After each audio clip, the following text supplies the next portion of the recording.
Aisha knew it was wrong, this growing attraction to a man she barely knew. Aisha's marriage had become a cage of silence. Not a cage of iron bars, but one built from long work hours and missed dinners. Her husband, Kwame, was a successful businessman, always chasing the next deal. He loved her, she knew that. But his love was like a distant sun, providing warmth but no comfort. Each day, Aisha moved through their large house, the emptiness echoing around her. She filled her days with errands and chores, a hollow routine that did little to soothe the ache in her heart. She longed for Kwame's touch, his laughter, his presence. But he was always working, his mind preoccupied with contracts and negotiations. Aisha tried to talk to him, to bridge the growing chasm between them, but her words seemed to bounce off the wall of his exhaustion. He would nod, promising to make more time, but the promises were as empty as their dinner table. The spark of their love, once so bright, was fading into a dull ember. Aisha felt utterly alone, adrift in a sea of unmet needs and unspoken desires.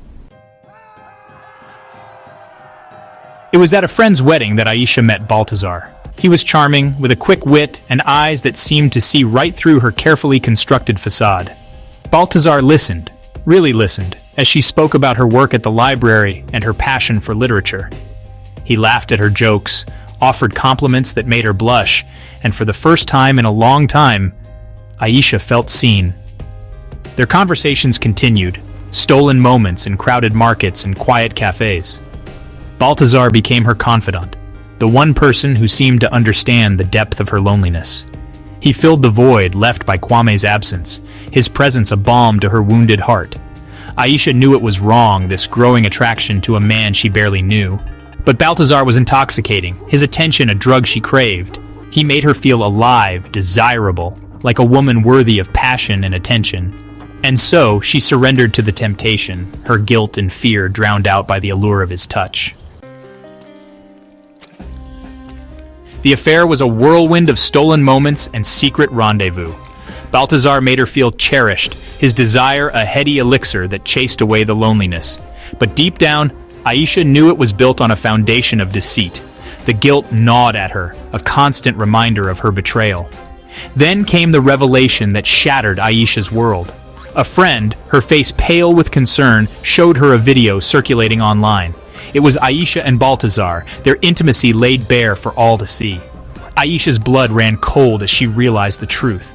Baltazar had been recording their encounters, his motives as twisted as his smile. The video spread like wildfire, engulfing Aisha in a blaze of shame and humiliation. Her phone exploded with messages, each notification a fresh stab to her heart. The whispers started, spreading through her community like a venomous snake. Aisha became a pariah, her name synonymous with scandal and betrayal. The fallout was swift and brutal. Kwame, his face etched with pain and anger, demanded a divorce.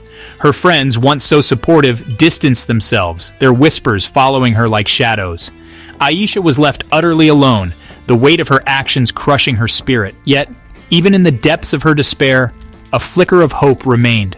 With the support of a therapist, Aisha began to piece her life back together. She confronted the pain she had tried to outrun, acknowledging the loneliness that had driven her into Baltazar's arms. The road to redemption was long and arduous, but Aisha refused to be defined by her mistakes. She sought legal counsel, determined to hold Baltazar accountable for his violation. She poured her energy into her work, finding solace in the written word, and slowly, gradually, the whispers faded, replaced by a fragile silence. Aisha knew she could never erase the past, but she could choose to learn from it, to emerge from the ashes of betrayal as a woman forged in the fires of experience.